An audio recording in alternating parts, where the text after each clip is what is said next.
Diriwayatkan dari sahabat Abdullah bin Mas'ud radhiyallahu taala anhu, anna rajulan asaba min imra'atin qiblatan. Ada seorang laki dari penduduk kota Madinah mencium seorang wanita, itu wanita yang tidak halal baginya. Fa atan Nabi sallallahu alaihi wasallam fa akhbarahu. Maka dia pun menyesal dan datang menemui Nabi sallallahu alaihi wasallam dan mengabarkan akan hal tersebut. Dalam sebagian riwayat disebutkan kejadiannya adalah seorang wanita datang kemudian menjual korma, maka lelaki ini kemudian tiba-tiba tertarik, maka dia bilang silakan masuk di dalam rumah, tahu-tahu dia pun mencium wanita tersebut. Namun tidak dia zinahi, dia hanya terjebak dengan syahwatnya lalu mencium wanita tersebut. Kemudian dia menyesal. Kemudian dia datang kepada Nabi sallallahu alaihi wasallam, kemudian dia berkata, "Ya Rasulullah, aqim alayya haddan." Ya Rasulullah, tegakkanlah hukum had bagiku. Kita tahu bahwasanya selama bukan zina maka tidak ada hukum had. Hukum had adalah jika seorang terjerumus dalam zina. Maka dia pun menyesal. Maka Rasulullah SAW pun tidak memberi jawaban. Kemudian ditegakkan salat. Setelah salat kemudian turunlah firman Allah Subhanahu wa taala, "Fa unzilat wa aqimis salata tarafayn nahari wa zulafan minal lail innal hasanati yudhhibna as-sayyi'at dzalika dzikra lidz-dzakirin." Turunlah firman Allah dalam surat Hud.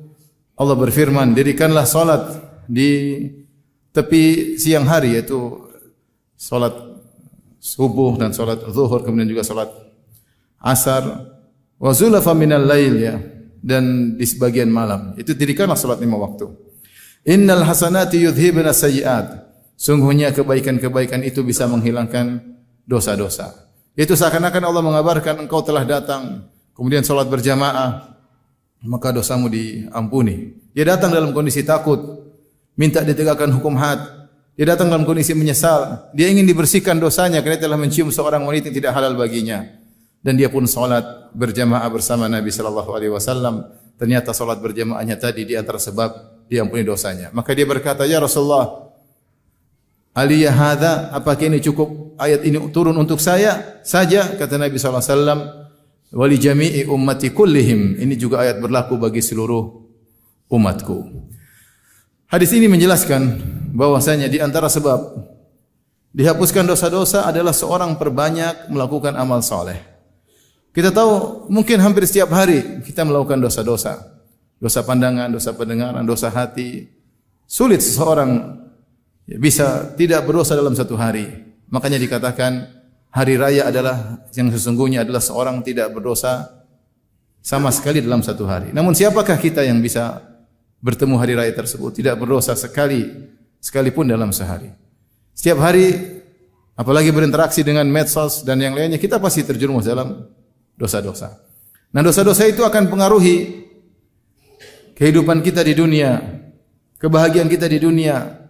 Demikian juga akan pengaruhi kebahagiaan kita atau penderitaan kita di alam berikutnya, alam barzakh. Dan lebih lagi akan pengaruhi status kehidupan kita di akhirat kelak. Dosa pasti punya pengaruh. Kata Imam Ibnu Qayyim rahimahullahu taala, dosa pasti punya pengaruh, cepat atau lambat. Kita tidak ingin kehidupan kita semakin sengsara dengan banyaknya dosa. Kita ingin dosa-dosa kita diampuni oleh Allah Subhanahu wa taala. Di antara hal-hal yang bisa menghapuskan dosa-dosa kita di antaranya adalah bertobat dan beristighfar. Tetapi betapa sering kita tidak beristighfar, atau betapa sering kita tidak bertobat kepada Allah Subhanahu wa taala. Dosa-dosa kita lakukan dan kita seakan-akan tidak merasa bersalah sehingga kita tidak membasahi lisan kita dengan istighfar atau bertobat kepada Allah. Atau mungkin kita sudah bertobat kepada Allah tetapi syarat tidak terpenuhi. Karena taubat ada syarat-syaratnya. Ada jalan keluar yang lain yang dianjurkan oleh syariat agar dosa-dosa bisa diampuni, yaitu dengan memperbanyak amalan-amalan saleh. Yang disebut dengan al-hasanatul mahiyah, itu kebaikan-kebaikan yang bisa menghapuskan dosa-dosa, menggugurkan dosa-dosa. Ada beberapa ayat yang menunjukkan akan hal ini. Di antaranya ayat yang tadi kita baca dalam surat Hud. Wa aqimis salata tarafayn nahari wa zulafan minal laili innal hasanati yudhhibna as-sayyi'at. Dirikanlah salat di tepi-tepi siang hari dan juga di sebagian di malam hari. Innal hasanati yudhhibna as-sayyi'at. Sungguhnya kebaikan-kebaikan akan menghilangkan dosa-dosa. Di antaranya dalam beberapa ayat Allah mengatakan wa yadra'una bil hasanati sayyi'ah, dan mereka mendorong atau menolak keburukan dengan kebaikan. Artinya dengan melakukan kebaikan maka keburukan dan dosa tersebut dibuang oleh mereka. Demikian juga firman Allah Subhanahu wa taala, idfa billati hiya ahsanu sayyi'ah. Doronglah keburukan dengan perbuatan baik. Demikian juga Allah berfirman tentang umat-umat sebelumnya. Kata Allah Subhanahu wa taala, walau anna ahlal qura amanu wattaqau lakaffarna anhum sayyi'atihim wa la adkhalnahum jannatin na'im. Sungguhnya ahlul kitab, seandainya ahlul kitab mereka beriman dan bertakwa, maka kami akan hapuskan dosa-dosa mereka dan kami akan masukkan mereka dalam surga Allah Subhanahu wa taala. Ini semua ayat menunjukkan bahwasanya jika seorang melakukan banyak kebaikan, dosa-dosanya bisa diampuni oleh Allah meskipun dia tidak bertobat. Meskipun dia tidak bertobat. Makanya ketika Rasulullah SAW menasihati seorang sahabat, kata Rasulullah SAW, wa atbi'is sayyi'atal hasanata tamhuha. Jika engkau melakukan keburukan, sertakanlah dengan kebaikan. Niscaya kebaikan tersebut akan menghapuskan keburukan yang kau lakukan. Maka jika seorang melakukan dosa, segera perbanyak kebaikan. Terutama kebaikan-kebaikan yang sejenis dosa tersebut. Kata sebagian ulama, jika seorang kurang dalam solatnya, mungkin terlambat solat, atau solat tidak pada waktunya karena lalai dan yang lainnya, maka perbanyak solat-solat, yang tadi solat-solat sunnah.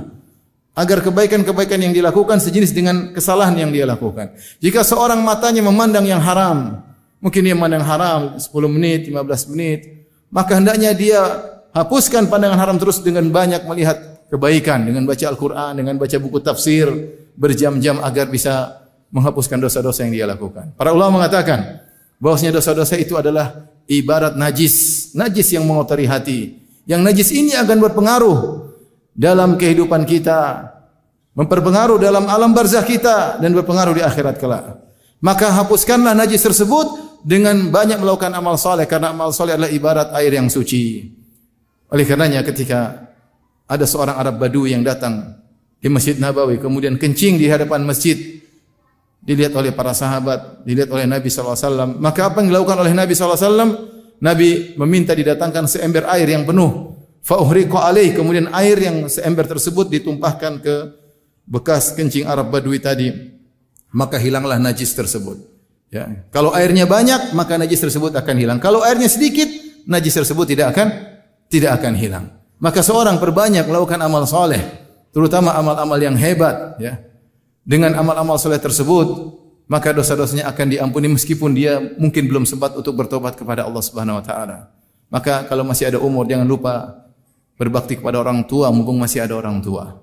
Jangan lupa salat 5 waktu di masjid sebagaimana yang dilakukan oleh sahabat tadi, sehingga dosa dia mencium wanita diampuni oleh Allah Subhanahu wa taala. Kita sangat butuh dengan amalan baik. Kita sangat butuh dengan air suci yang banyak untuk menghilangkan najis-najis dosa, najis-najis yang dilakukan oleh mata kita, telinga kita, lisan kita, dengan berbanyak melakukan amalan saleh. Kalau punya uang untuk sedekah, jangan ragu-ragu untuk bersedekah. Kalau ada waktu bangun malam, jangan lupa untuk bangun malam. Sisihkan waktu untuk baca Al-Quran. Terus kita perbanyak air suci kita agar menghapuskan, mengugurkan dosa-dosa yang sudah berlumuran dalam tubuh dan hati kita ini. Aqulu qouli hadza astaghfirullah li wa lakum wa lisal muslimin kulli dhanbin wa khati'ah fastaghfiruhu innahu huwal ghafurur rahim.